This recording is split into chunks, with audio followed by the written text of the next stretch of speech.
Hello दोस्तों, आज हम देखेंगे एमएलटी के या फिर फ्लैबोटॉमिस्ट के इंटरव्यू में पूछे जाने वाले कुछ इंपॉर्टेंट क्वेश्चंस। दोस्तों, आपको रियलिटी बताऊं कि इंटरव्यू के इंपॉर्टेंट क्वेश्चंस मैं आपको बता दूंगा, लेकिन सामने जो आपका इंटरव्यूअर जो आपका इंटरव्यू लेगा उस पर ही डिपेंड करता है कि वो कौन से क्वेश्चंस पूछेंगे। लेकिन आपके तब भी बहुत ज़्यादा कॉमन क्वेश्चंस जो हैं जो पूछे जाते हैं इंटरव्यू में, वो आपके लिए मैं लेके आया हूँ। आज हम 25 ऐसे क्वेश्चंस को कवर करेंगे। ठीक है, तो जैसे आपको दिख रहा होगा स्क्रीन पे, हम आगे देखते हैं। पहला क्वेश्चन है हमारा कि स्पिरिट का जो कलर होता है वो ब्लू क्यों होता है। इसका आंसर है कि कॉपर सल्फेट जो है स्पिरिट में ऐड करा जाता है, क्योंकि पेशेंट जो भी उसको यूज़ कर रहा है उसको वार्निंग देने के लिए कि ये ड्रिंकिंग के लिए नहीं है। ओके, दूसरा क्वेश्चन आता है, आपको ये माइक्रोस्कोप का एक लेंस दिख रहा होगा। अब ये लेंस है, इसमें हम स्लाइड्स देखते हैं। कभी कभार लेंस पे डस्ट आ जाती है या फिर इस पर ऑयल लग जाता है, तो लेंस को हम क्लीन कैसे करेंगे, यही हमारा क्वेश्चन है कि माइक्रोस्कोप के लेंस को आखिर कैसे क्लीन करा जाता है। तो इसका आंसर है ज़ाइलीन या फिर 70% इथेनॉल हम यूज़ करते हैं माइक्रोस्कोप के लेंस को क्लीन करने के लिए। नेक्स्ट क्वेश्चन आता है हमारा लेंसेट। दोस्तों, आपको इमेज में दिख रहा होगा एक लेंसेट है, फिंगर प्रिक हो रही है। तो क्वेश्चन आपका बनता है कि अगर आप लेंसेट से किसी पेशेंट को पंचर कर रहे हैं, ठीक है, कैपिलरी पंचर आप कर रहे हैं बाय यूजिंग लेंसेट, तो वो लेंसेट आपका जो प्रिक है कितने डीप तक जाना चाहिए। तो इसका आंसर है 2 से 3 mm। ठीक है, तो आपका जो प्रिक होगा वो 2 से 3 mm ही नीचे जाना चाहिए। उससे ज़्यादा जाएगा तो पेशेंट को पेन हो सकता है, और उससे कम जाएगा तो पेशेंट का ब्लड नहीं आएगा।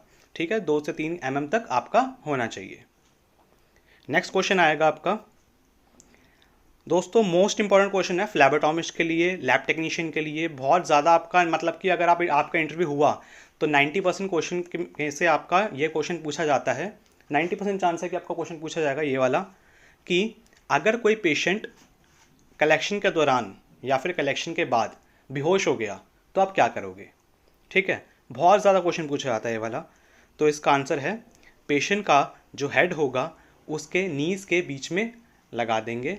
ठीक है, या फिर पेशेंट का जो फीट होगा उसको हम ग्राउंड से ऊपर की तरफ उठाएंगे ताकि पेशेंट का सर्कुलेशन अच्छे से हो पाए। आप इस इमेज में देख सकते हैं कि लेफ्ट हैंड साइड में एक जो हेल्थ केयर वर्कर है वो पेशेंट का आपका जो उसका लेग है वो फीट को ऊपर ग्राउंड से उठा रहे हैं ताकि उनका पेशेंट का सर्कुलेशन अच्छे से हो जाए। और दूसरी इमेज आपको राइट साइड में दिख रही है कि दोनों दोनों नीज़ के बीच में पेशेंट का हेड लगाया जा रहा है।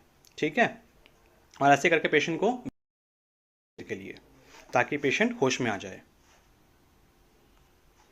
नेक्स्ट क्वेश्चन आपका आता है, मोस्ट कॉमन साइट कौन सी है वेनी पंचर के लिए। ठीक है, हम कलेक्शन करते हैं वेन से करते हैं ज़्यादातर, तो वेन पंचर करने के लिए मोस्ट कॉमन हमारी साइट कौन सी है, जगह कौन सी है। पहली जगह है हमारी एंटीक्यूबाइटल फॉसा, और दूसरी जगह है हमारी dorsal venous arch of the hand. मैंने बहुत बार देखा है कि जो भी बच्चे इंटरव्यू देने आते हैं वो हमेशा इशारा करके बताते हैं कि यहाँ से लेंगे या फिर यहाँ से लेंगे, लेकिन आपको अगर नाम पता होंगे तो सामने जो आपका इंटरव्यू ले रहा है वो और भी ज़्यादा आपसे इम्प्रेस हो जाएंगे। ओके, नेक्स्ट क्वेश्चन आता है आपका, बहुत इंपॉर्टेंट क्वेश्चन है दोस्तों, एक एमएलटी के लिए जो भी टेस्ट परफॉर्म करते हैं उनके लिए, कि लाइट जो है वो आपके कौन से पैरामीटर को अफेक्ट करती है। ठीक है, तो हम टेस्ट लगाते हैं, उसमें हमारा लाइट जो है कौन से टेस्ट के दौरान आपकी जो लाइट है टेस्ट के ऊपर जो सैंपल है आपका नहीं पड़ना चाहिए। ठीक है, तो उसका आंसर है आपका बिलिरुबिन। ठीक, नेक्स्ट क्वेश्चन है हमारा कि ऑर्डर ऑफ ड्रॉ क्या है। एक फ्लैबोटॉमिस्ट को या फिर एक एमएलटीज को जो भी कलेक्शन करते हैं उनको ऑर्डर ऑफ ड्रॉ ज़रूर पता होना चाहिए। ठीक है, तो ऑर्डर ऑफ ड्रॉ में सबसे पहले आपका आता है ब्लड कल्चर ट्यूब या फिर वाइल्स। उसके बाद हम कलेक्शन करेंगे ब्लू टॉप में, कोगुलेशन ट्यूब में। देन उसके बाद हम कलेक्शन करेंगे सीरम ट्यूब में, जिसमें क्लॉट एक्टिवेटर या फिर जेल नहीं होता, यानी कि रेड वाली टॉप में। उसके बाद हम डालेंगे ब्लड किस में, गोल्ड टॉप में। ठीक है, जिसमें आपका क्लॉट एक्टिवेटर या फिर जेल होता है। देन उसके बाद हम हेपेरिन ट्यूब्स का इस्तेमाल करेंगे, उसमें ब्लड डालेंगे। देन उसके बाद हम EDTA में डालेंगे। देन ऑक्जिलेट ग्रे वाली में जिसमें शुगर का टेस्ट लगता है, देन उसमें सैंपल लिया जाएगा। देन उसके बाद हम नीडल हम अपनी डिस्कार्ड कर देंगे। ओके, नेक्स्ट क्वेश्चन पे आते हैं हम और देखते हैं नॉर्मल वैल्यू आपकी हीमोग्लोबिन की क्या होती है। तो हीमोग्लोबिन मेल्स में 13.5 से 17 ग्राम पर डेसीलीटर और फीमेल्स में 12 से 16 ग्राम पर डेसीलीटर। नेक्स्ट क्वेश्चन आता है दोस्तों कि जो क्रिएटिनिन है उसकी नॉर्मल वैल्यू क्या होती है। KFT का बहुत इंपॉर्टेंट पैरामीटर है हमारा किडनी का क्रिएटिनिन, ठीक है। अगर ये बढ़ जाता है ज़्यादा तो पेशेंट को डायलिसिस भी करवाना पड़ सकता है, तो इसकी नॉर्मल वैल्यू आपको पता होनी चाहिए, ठीक है। कितनी होती है, 0.6 से 1.4 मिलीग्राम पर डेसीलीटर। नेक्स्ट क्वेश्चन आपका आता है व्हाट आर एंटीकोगुलेंट्स। ये आपको वाइल्स दिख रही होंगी, इन वाइल्स में रेड को और येलो को छोड़ के एंटीकोगुलेंट है, ठीक है। तो आखिर आपका एंटीकोगुलेंट है क्या, ठीक है। आपको एंटीकोगुलेंट पता होना चाहिए कि एंटीकोगुलेंट एक केमिकल सब्सटेंस है जो कि प्रिवेंट करता है ब्लड की कोगुलेशन को, ठीक है, कि ब्लड को क्लॉट होने से बचाता है। नेक्स्ट आपको एक लैब टेक्नीशियन दिख रहा होगा, ठीक है। तो हमारा क्वेश्चन आता है कि एक MLT का आखिर रोल क्या होता है। तो एक MLT का रोल है कि MLT जो होते हैं ना, हमारे जो लैब टेक्नीशियंस होते हैं वो हमारे हेल्थ केयर सिस्टम में बहुत इंपॉर्टेंट रोल प्ले करते हैं, ठीक है। आपके जो भी फिजिशियंस होते हैं, डॉक्टर्स होते हैं, उनका प्रोविजनल डायग्नोसिस होता है कि हो सकता है कि इसको मलेरिया हो गया हो या फिर हो सकता है पेशेंट को टाइफाइड हो गया हो। तो वो हो सकता को कंफर्म करने में जो हेल्प करता है वो कौन करता है, एक MLT ही करता है, ठीक है, कंफर्म करने में। साथ ही साथ किसी डायग्नोस को रूल आउट करने में, ठीक है, किसी डायग्नोसिस पे प्रॉपर पहुंचने के लिए एक लैब टेक्नीशियन की सहायता ली जाती है।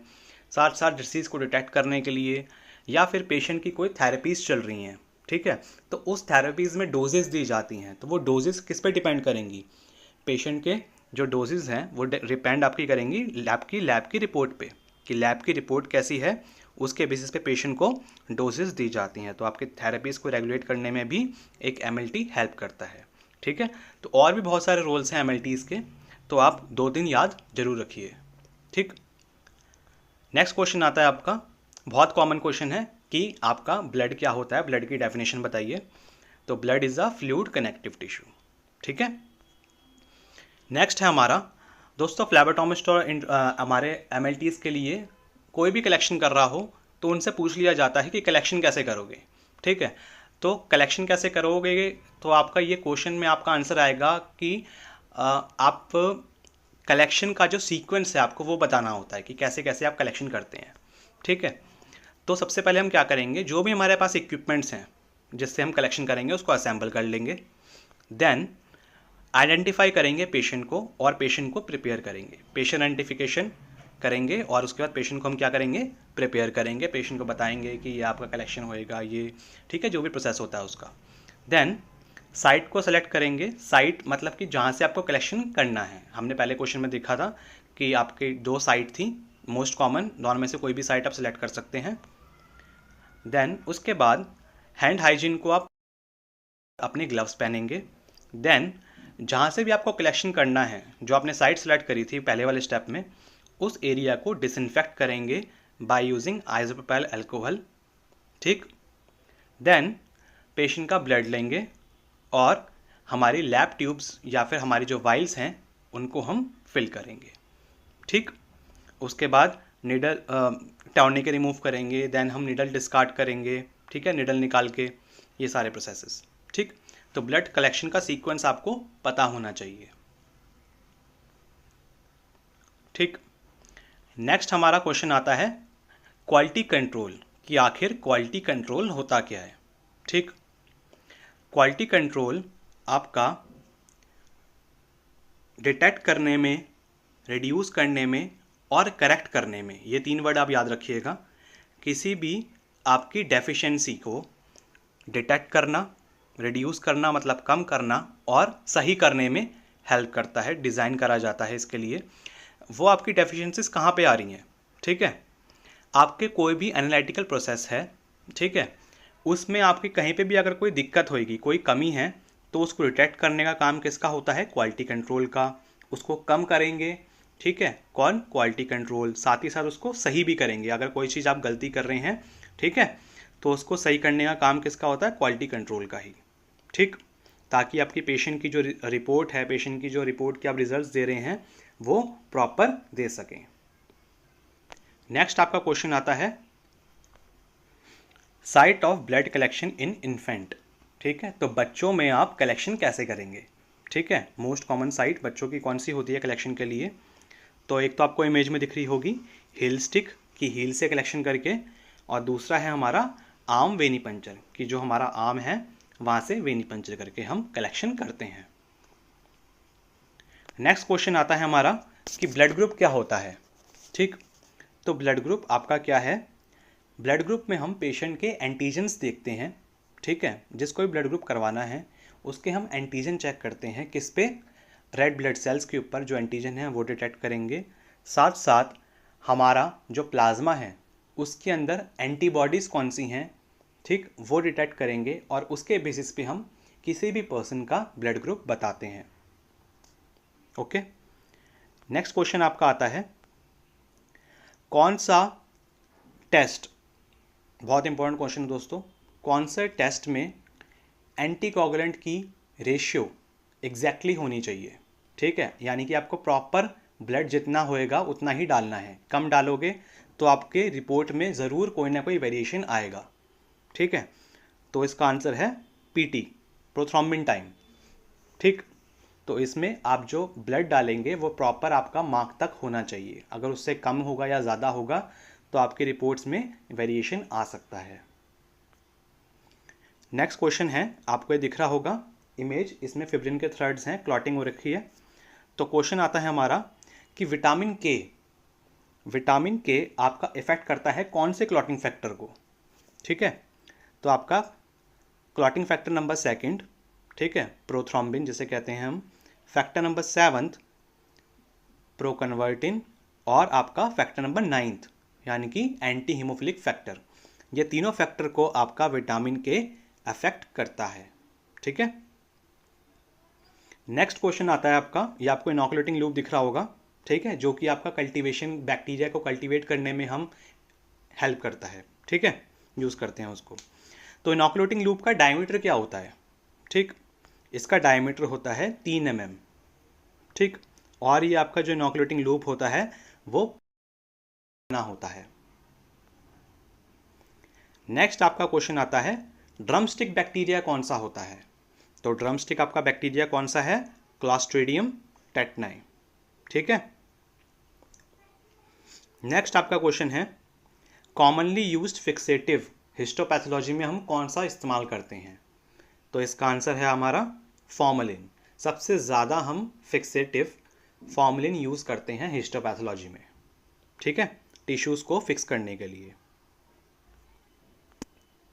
नेक्स्ट क्वेश्चन आता है हमारा व्हाट इज़ जीएलपी, जीएलपी मतलब हो गया good lab practices, good lab practices आखिर है क्या, ठीक है, आपका जो गुड लैब प्रैक्टिसेस होती है ये क्वालिटी सिस्टम है एक तरह का, जिसमें हम नॉन क्लिनिकल लैब स्टडीज़ को प्लान करते हैं, परफॉर्म करते हैं, मॉनिटर करते हैं, रिकॉर्ड करते हैं, रिपोर्ट करते हैं और आर्चीव करते हैं।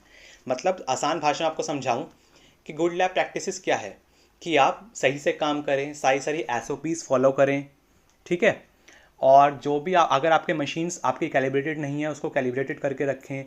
अगर आप ये सारे चीज़ें नहीं करेंगे, ठीक है, तो आपका क्या होगा, रिपोर्ट में आपकी वेरिएशंस या फिर रिपोर्ट आपकी सही नहीं आ पाएगी, ठीक है, तो GLP आप ज़रूर फॉलो करें, ठीक।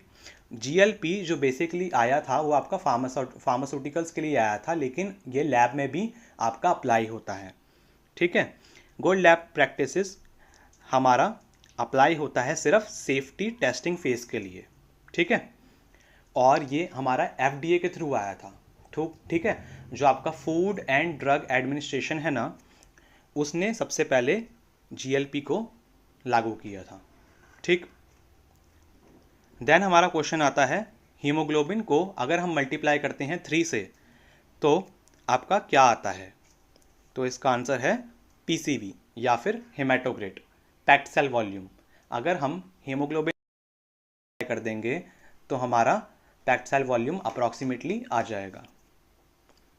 नेक्स्ट हमारा क्वेश्चन है, हमारा ट्यूबरकुल बैक्टीरिया माइक्रोस्कोप में कैसा दिखता है। ठीक है, ट्यूबरकुल मतलब माइक्रोबैक्टीरियम ट्यूबरकुलोसिस का, टीबी का बैक्टीरिया माइक्रोस्कोप में किस कलर का दिखेगा। तो इसका आंसर है लाइट पिंक। ओके, जैसे आपको इमेज में दिख रहा होगा। नेक्स्ट क्वेश्चन आता है हमारा, लास्ट क्वेश्चन है हमारा ये आज की वीडियो का। ज़ेडन स्टेन कौन से बैक्टीरिया के लिए इस्तेमाल करी जाती है। ठीक है, तो आपका इसका आंसर है माइकोबैक्टीरियम ट्यूबरकुलोसिस। ठीक है, तो टीबी के बैक्टीरिया को डिटेक्ट करने के लिए स्पूटम में हम ज़ेडन स्टेन का इस्तेमाल करते हैं। ठीक है, और आपका टीबी का बैक्टीरिया माइक्रोस्कोप में इस तरह का दिखता है। ओके, तो दोस्तों ये थी हमारी फर्स्ट वीडियो, एक एमएलटी या फिर फ्लैबोटॉमिस्ट के लिए जो भी आपके इंटरव्यू में पूछे जाने वाले मोस्ट कॉमन क्वेश्चन हैं उनकी, उसका ये फर्स्ट पार्ट था। अगर आपको वीडियो अच्छी लगी हो तो आप कमेंट बॉक्स में करिए कमेंट पार्ट 2, और मैं आपकी सेकंड पार्ट जल्दी से जल्दी ड्रॉप कर दूंगा। ओके, तो मिलते हैं नेक्स्ट वीडियो में, तब तक के लिए बाय बाय।